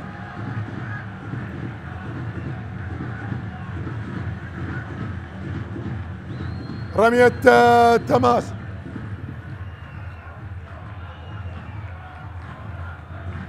أو خطأ. حكم المباراة اللقطة الماضية احتسب خطأ، وكرة باتجاه المرمى، ولكنها وصلت بعد ذلك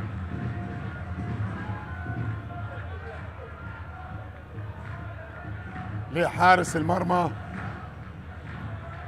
حسام مهدي. يستمر التعادل بدون أهداف.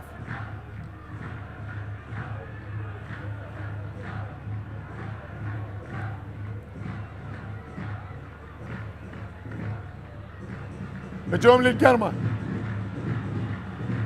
طالب بخطأ. حكم المباراة يوسف سعيد أشار استمرار اللعب. هنا الهجوم لمصطفى هادي. مصطفى، محاولة مستمرة،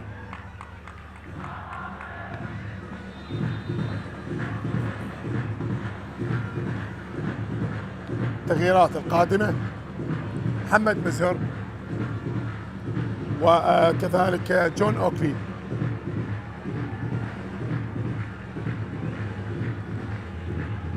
خروج لعلاء الدين الدالي، وكذلك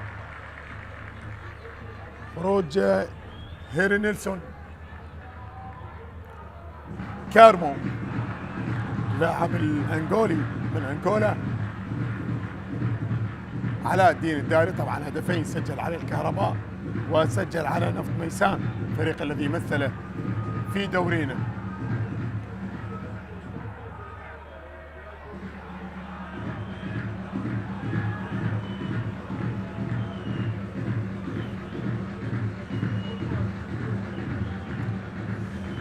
كرة إلى جهة اليسار، هجوم للقرمة، المحاولة مستمرة. حسين فلاح يحاول إبعاد الكرة، ضغط على حامل الكرة، وتبقى المحاولة والهجوم الآن. هجوم محمد مزهر، مؤمل،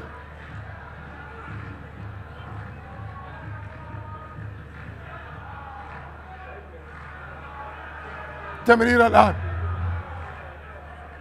عالية جون أوكلي، ولكنها مرت الكرة.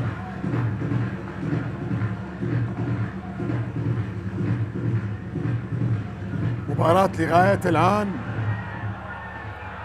هنا تسديدة ولكنها مرت كذلك. مؤمل عبد الرضا، تغيير قادم. حيدر عادل بديلا لإياد عبد فرحان.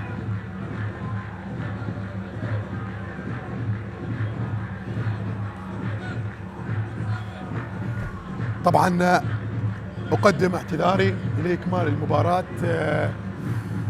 أشعر ببعض المرض والتهاب للوزتين ولم أستطع أن أكمل المباراة. أترك التعليق للزملاء المعلقين وبالتحديد الزميل علي عنب. بالتوفيق زميلي علي.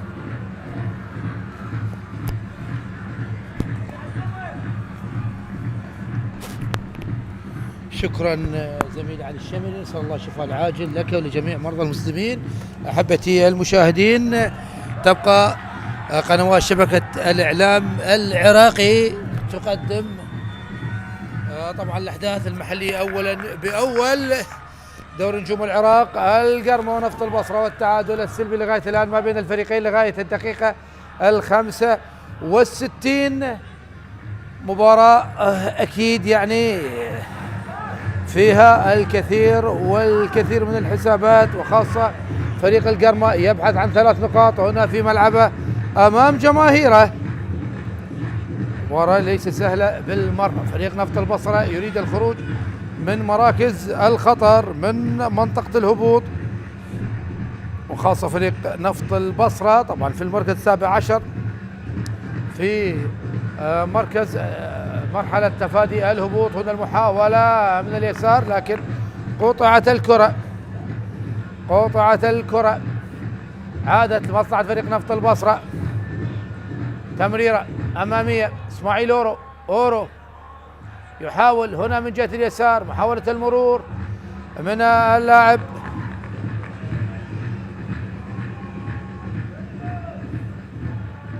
والمحاولة والإبعاد الكرة، وهناك خطأ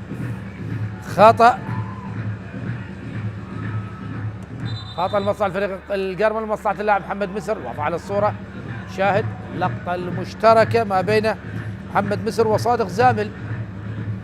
تصويبة كانت من مسافة بعيدة، مرت من فوق العارضة. تصويبة اللاعب مؤمل عبد الرضا. يحاول عن فريق القرمة وخطأ على اللاعب مؤمل عبد الرضا. مؤمل عبد الرضا سبق وأن لعب لأندية الطلبة والزوراء وأمانة بغداد. حسين عباس تمريرة أمامية من حسين عباس، والكرة طالت وإلى الخارج.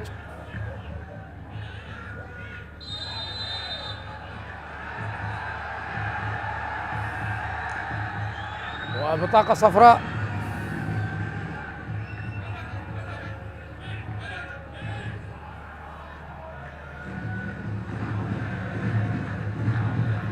بطاقة صفراء على حسين عباس، وصلت للحارس حسام مهدي.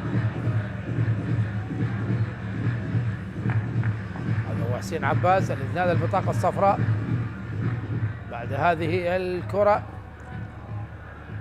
من امام اللاعب آلان وحي الدين. رسيوه الابعاد من البرازيلي جيفرسون باهية.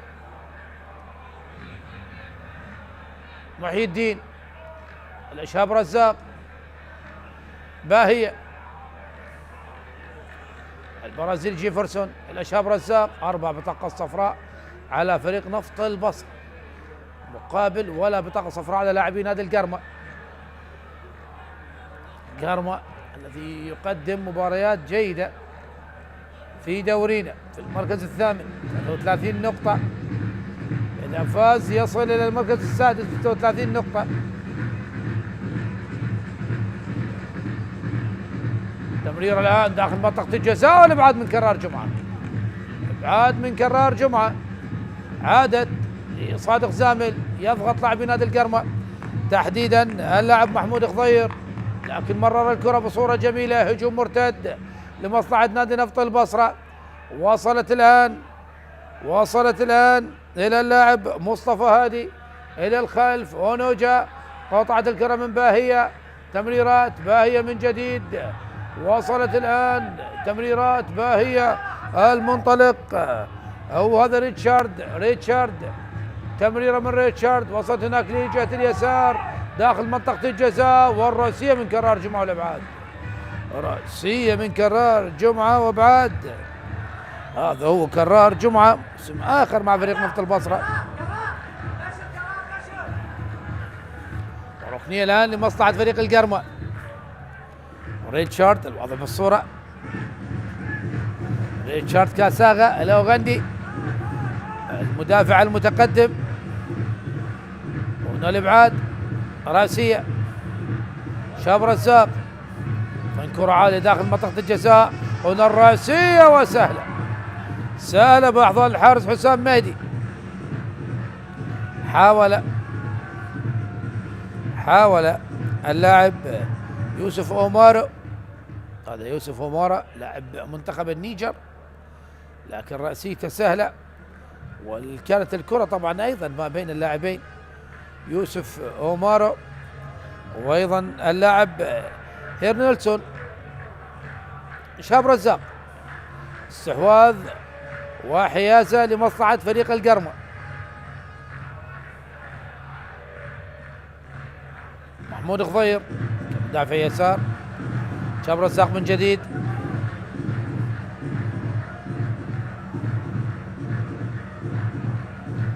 يحاول أن فريق القرمة 1-2 لكن قطعت، وهناك خطأ لمصلحة فريق نفط البصرة.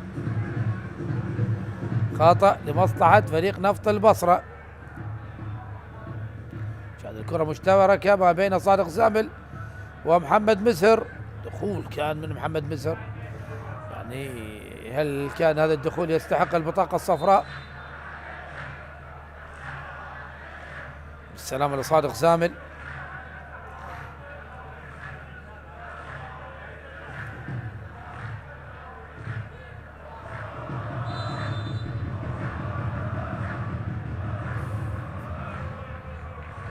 يلعب الخطأ من حسام مهدي، كرة عالية طويلة بالرأس والإبعاد من كاساغا، وصلت الآن لجهة اليمين وهجوم سريع يحاول الآن، وهناك خطأ لمصلحة اللاعب محمد عدنان الملقب بدوحي، لاعب لأندية سامراء ودهوك والصناعة.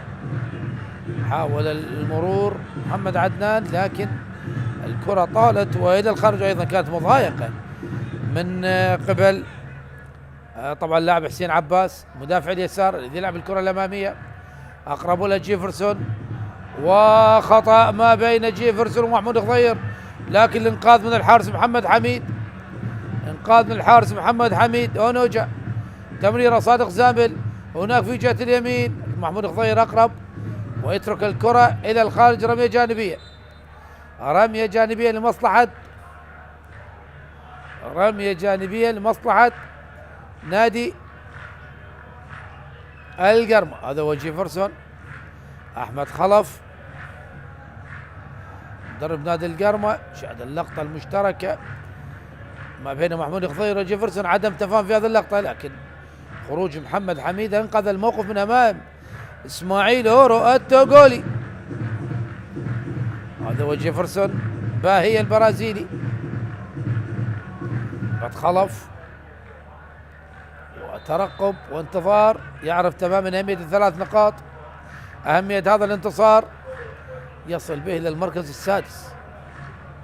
يعني القرمة يعني إضافة كبيرة على مستوى الجماهير، على مستوى الأداء، على مستوى النتائج، حتى على مستوى مواقع التواصل الاجتماعي. دائما جماهير القرمة ما تتواجد بكثرة، ونقاشات وأيضا عبر الجروبات أكيد يعني تفتخر بهذا النادي أيا كانت النتائج.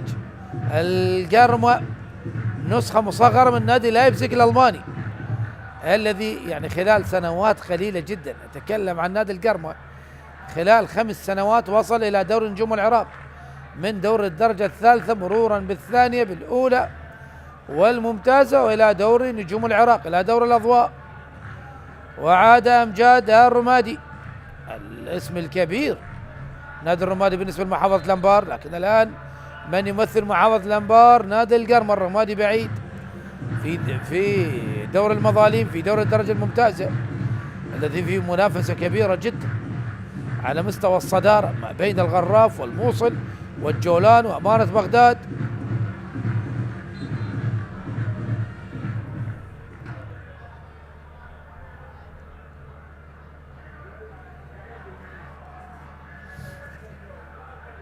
تمريرة طويلة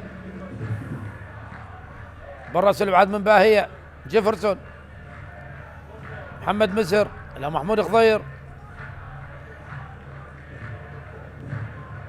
ريتشارد، محمد حميد، محمود خضير مجددا، تمريرات قصيرة، دفاع متقدم فريق نفط البصرة، يضطر محمود خضير لعب الكرة الأمامية، لكن وصلت إلى محمد مسر، إلى دوحي قطعت من حسين عباس بصورة جميلة، مصطفى لحسين عباس، لكن تغطية موجودة من الآلاي، محي الدين، تمريرة خاطئة للخارج، ركنية وجميلة من القادم محمد حميد لآلاي، آلان محي الدين.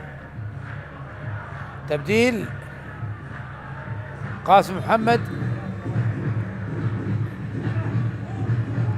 محمد بديلا لمصطفى هادي.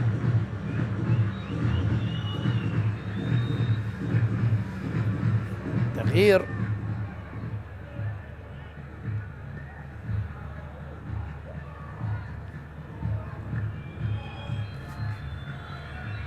بالنسبة للمدرب سالم نيروز، دخول قاسم محمد بديل لمصطفى هادي. ركنية الآن لمصلحة فريق نفط المصرة، تلعب الركنية والإبعاد من محمد حميد، المتابعة موجودة من قاسم محمد اللاعب البديل، تلعب الكرة من جديد، وصلت إلى حسين فلاح يلعب الكرة داخل منطقة الجزاء، لكن اصطدت، عادت إلى دوحي، الهجوم المرتد أيضا قطعت، هل يصوب تصويبة؟ لكن محمد حميد موجود في المكان السليم. ربع ساعة أخيرة يلعب محمد حميد، عالية من الحارس إلى الحارس، من محمد حميد إلى حسام مهدي.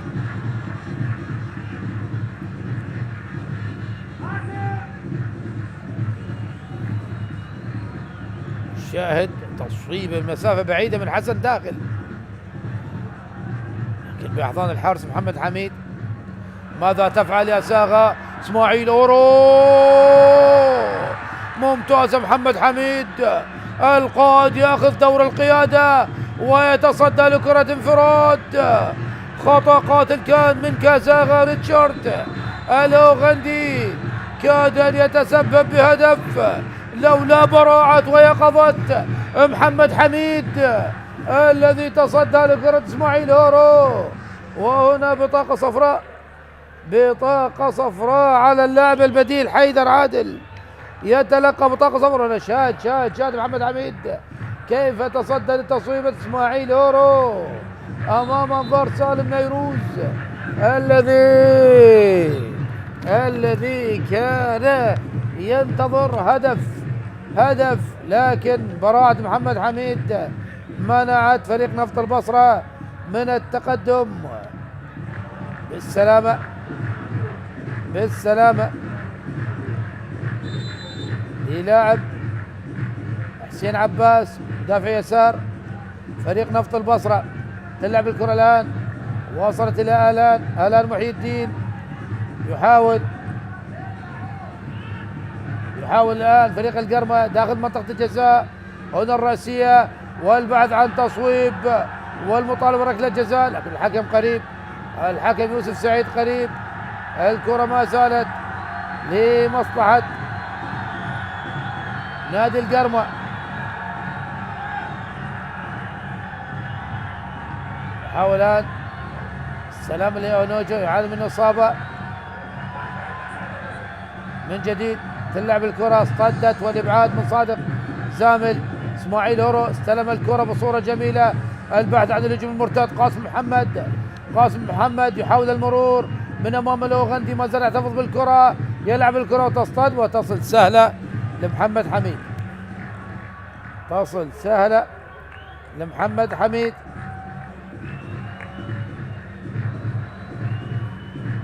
من الرأسية يحاول الآن ريتشارد مع الكرة. محمد مسر قطعت من أونوجا وخطأ لفريق نفط البصرة.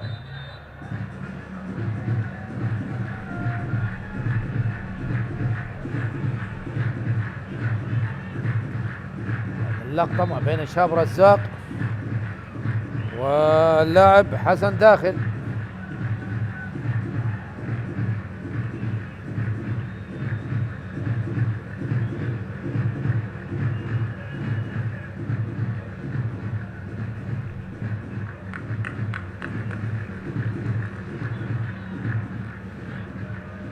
خروج مؤمل عبد الرضا ودخول ياسر.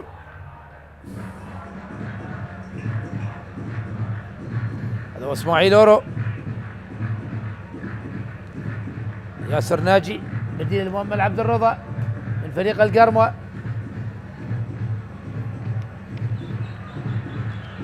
كرة الآن هجوم مرتد لمصلحة فريق القرمة، هناك من جهة اليسار. يحاول الآن فريق القرمة تغيير اللعب باتجاه يوسف أومورو اللاعب الطويل يوسف. الآن شاب رزاق مع الكرة، يمرر هناك ويغير اللعب باتجاه جهة اليسار. محمود خضير يلعب الكرة داخل منطقة الجزاء.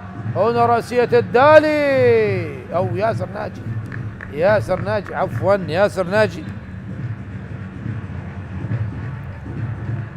ناجي اللاعب البديل. والكرة للخارج، ركلة مرمى. 10 دقائق أخيرة. إسماعيل هورو الذي أضاع كرة الهدف، لا نريد أن نقول أضاع، وإنما براعة محمد حميد أنقذت الكرة، كرة انفراد مواجهة المرمى أورو، لكن اصطدم بحارس كبير محمد حميد. ومن منا لم يذكر محمد حميد في كأس العالم للشباب عام 2013 هناك في بلاد السلاطين في تركيا، في اسطنبول وأنقرة ويلوى ومدنها الجميلة. ومنتخبنا قدم أداء جميل وكبير، أوصل إلى المركز الرابع. محمد حميد كان أحد أبطال هذه الملحمة الكروية، ملحمة تركيا 2013 بقيادة حكيم شاكر. تلعب زين فلاح، يلعب الكرة الأمامية باهية، وهناك خطأ على اسماعيل اورو، لمس الكرة باليد.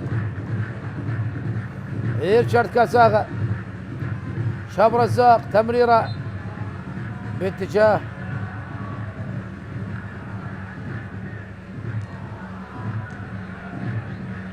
يحاول الآن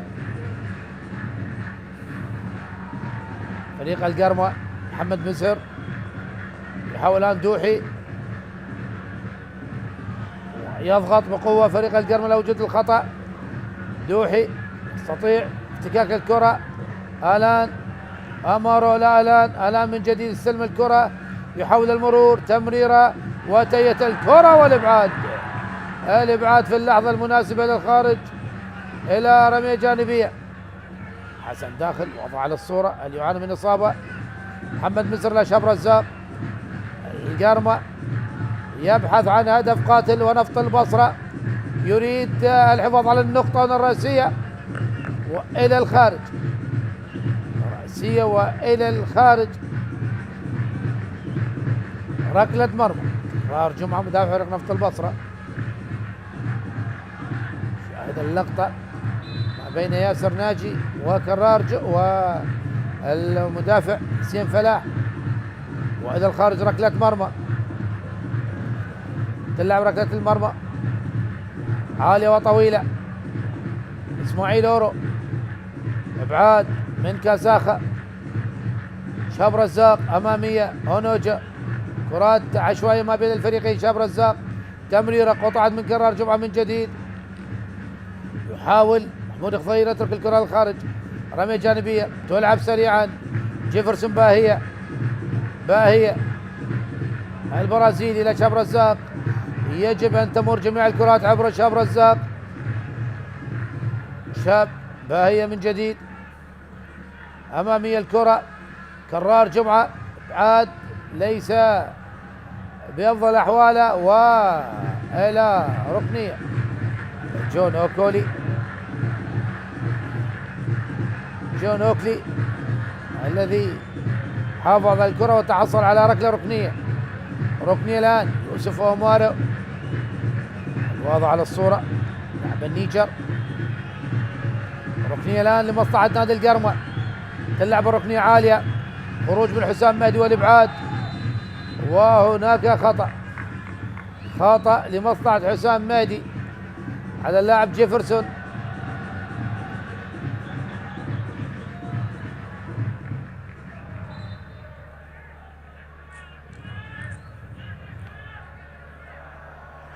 شاهد هذه اللقطة ما بين حسام مهدي وياسر ناجي. الخطأ ليس على هذه اللقطة، ليس على اللقطة ما بين ياسر ناجي وحسام مهدي كون لا وجود للاحتكاك، لكن كان الخطأ على اللاعب جيفرسون، كان احتكاك مع أحد اللاعبين. خطأ الآن لمصلحة فريق نفط البصرة. تلعب طويلة من حسام مهدي، كرة العالية. اسماعيل اورو يحاول الآن فريق نفط البصرة يضغط. محمد حميد يلعب الكرة الأمامية، برص من شاب رزاق، رأسية دوحي. محمد مزهر إلى أوكلي لكن موجود في التغطية توري.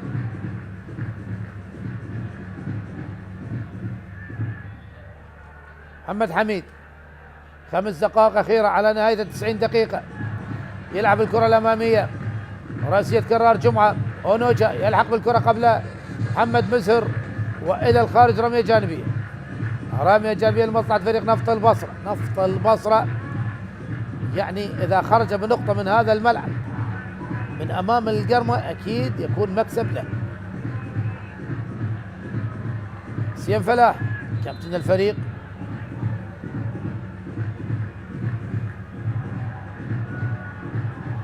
لعب لأندية نفط ميسان، النجف، القوة الجوية وكذلك الميناء.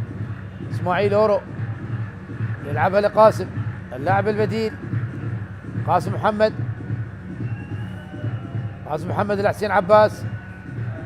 قاسم محمد 1-2 مع حسين عباس. جميلة، مر حسين، لعب الكرة، مرت من الجميع، مرت من المدافعين ومن المهاجمين، وخطأ لمصلحة نادي القرمة. هجمة جميلة ومنسقة كانت من لاعبي نادي نفط البصرة، لكن مرت من الجميع. الكرة كانت جميلة ما بين، شاهد دخول قوي من صادق زامل على اللاعب محمد عدنان. الكرة الآن يحاول أقرب لحسين فلاح وابعاد الكرة، عودت من جديد محمود خضير لشاب رزاق، شاب رزاق لمحمد عدنان، يحاول المر محمد عدنان لكن قطعت الكرة من اونوجا، وخطأ خطأ وبطاقة صفراء على محمد عدنان، بطاقة صفراء على محمد عدنان.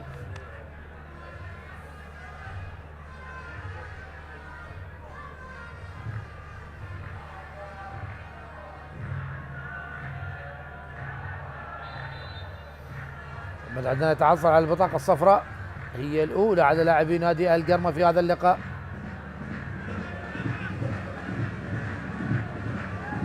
يحاول جماهير نادي القرمة تحفيز اللاعبين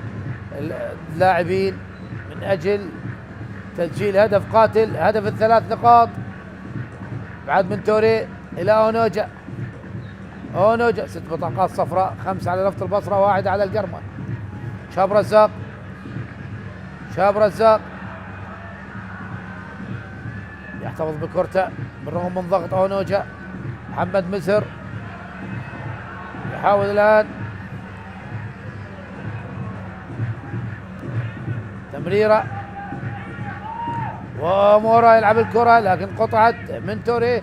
محمد مسر يحاول، حسين عباس مرور جميل يمرر إلى قاسم محمد، قاسم محمد يلعب الكرة لكن تصطد، اصطدت بشاب رزاق الى الخارج. رمية جانبية، رمية جانبية.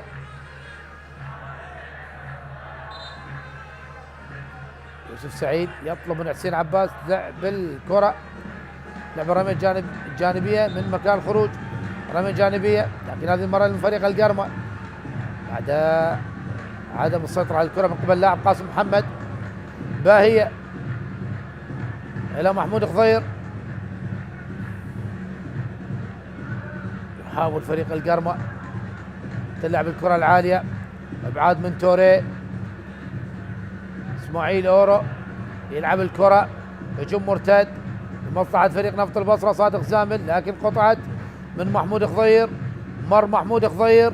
اوكلي مع الكرة، اوكلي يلعب هناك لمحمد عدنان، محمد عدنان يلعب الكرة العالية، وهنا المحاولة من ياسر ناجي تهيئة الكرة والكرة الخطيرة والمحاولة والمطالبة خلال الجزاء لكن الحكم قريب، الحكم قريب وقريب جدا من اللقطة. اسماعيل اورو سيطر على الكرة، اسماعيل اورو بالرغم من انه تعثر ووقع ومرر الكرة، هناك تغطية موجودة من جيفرسون. محمد حميد يلعب الكرة الأمامية، وصلت لمن؟ لياسر ناجي، ياسر ناجي لأومارو، أومارو لمحمد مسهر. كرات سريعة، ثواني وتنتهي 90 دقيقة. هل هناك هدف قاتل للقرمام لنفط البصرة أم تبقى النتيجة سلبية بدون أهداف؟ هنا المحاولة مرت على ياسر ناجي ومرت على الجميع وذهبت إلى الخارج. ركلة مرمى، ركلة مرمى لمصلحة نادي نفط البصرة. خلاص 90 دقيقة انتهت. كم سوف يضيف حكم اللقاء؟ 4 دقائق، 4 دقائق كوقت مضاف فوق أحداث هذا الشوط الثاني. الكرة العالية إلى الخارج الآن إلى شاب رزاق. جيفرسون يلعب الكرة الأمامية طويلة، أومارو يحاول لكن حسين عباس وابعاد من اونوجا. اسماعيل اورو من أمام كازاغا يحاول الآن سيطر على الكرة من حسن داخل، حسن داخل مع الكرة، حسن إلى قاسم محمد، قاسم محمد لإسماعيل اورو، إسماعيل اورو لكن قطعت من محمد مسر، محمد مسر أمامية باتجاه أوكلي لكن كرار جمعة قطع الكرة. يحاول الآن حسن داخل وهناك خطأ لمصلحة فريق نفط البصرة، لمصلحة هذا اللاعب حسن داخل. شاهد شاب رزاق والضغط على اللاعب حسن داخل. ياسر ناجي هيا الكرة لمحمد عدنان لكن لم ينجح، او اللاعب شاهد تهيئة الكرة اللاعب محمود خضير. محمود خضير الكرة طالت على محمود، تلعب الكرة العالية، اومارو لم يلحق بالكرة، يوسف اومارو لم يلحق بالكرة وهذا الخارج. تبديل لمصلحة فريق نفط البصرة، اللاعب مرتضى ماجد واللاعب محمد كريم. مرتضى ماجد بديلا لحسن داخل.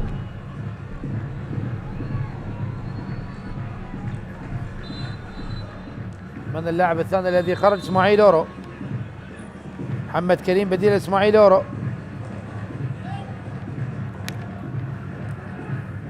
تبديلين في الوقت المضاف، تبقي اقل من دقيقتين على نهايه الاربع دقائق التي اضافها الحكم يوسف سعيد. محمد دوحي، محمد عدنان، مار من الاول والثاني لكن قطعت الكره. لعب الكره من الرأسية والابعاد من آلان اومارو، يحاول لعب الكره جيفرسون، تمريره وصلت محمد عدنان. محمد عدنان تمريره الى محمود خضير. محمود خضير يلعب الكره العاليه، يحاول اومارو لكن ابعاد الكره الى رميه جانبيه. رميه جانبيه لمن؟ هل هناك تبديل؟ نعم تبديل، خروج شاب رزاق ودخول سجاد رعد. سجاد رعد بديل الشاب رزاق في هذه الدقيقة، الدقيقة الأخيرة من الوقت المضاف. الآن محي الدين على لعب الرمية الجانبية، ثواني وتنتهي الأربع دقائق. الآن يلعب الرمية الجانبية، كرة العالية وخروج ناجح من حسام مهدي، ينجح بمسك الكرة.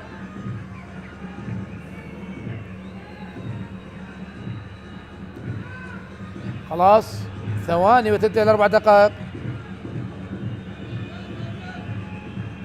فريق القرمة سوف يصل النقطة 34 تتساوي مع دهوك، اما فريق نفط البصرة سوف يصل الى النقطة 23 بنفس المركز السابع عشر. وهنا يوسف سعيد يطلق صافرته لينهي احداث هذا اللقاء بالتعادل السلبي ما بين الفريقين بدون اهداف. حبايب واحبة المشاهدين تقبلوا تحياتهم على اللقاء، والسلام عليكم ورحمة الله وبركاته.